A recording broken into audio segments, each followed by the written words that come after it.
Hi, my name's Simon and I'm from Optoma. I'm here today to show you our interactive flat panel screens alongside a 130-inch LED screen display. We're running some special software here today where we want to show you how you can present and use this as a presentation tool to get all of your content in front of your audience really easily. So let me just quickly go through this. I'm just going to show you a couple of quick bits as I flick some videos and some photos and some content all on our screen ready for us to view for our audience. And then what we're going to do is we're going to make this really nice and easy, bring it all up, then we're going to press one button and this will automatically sort and shuffle our content here and I can play that video. Now I'm in front of my screen, maybe not the whole audience can see this. I can either take the entire desktop and throw that onto another screen so that we're sharing the entirety of what I've got.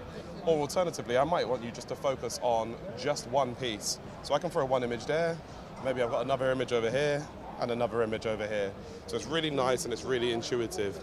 The secondary function that we've got on these all-in-one PCs is the ability to use an infinite whiteboard. And this is something we call Scribble.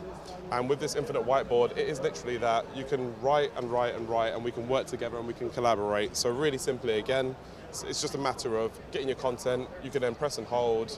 You can edit it, shape and size it. We've also got annotation tools. So if there's something that's wrong, maybe it's not the right image, we can tell people that that's what we want to change and we can edit that together. These screens have 20 points of touch, and at 20 points of touch we can work together seamlessly on one screen or a multitude of screens or anywhere in the world. Thank you. If you want to learn more, you've got to go to www.optoma.com. Thank you.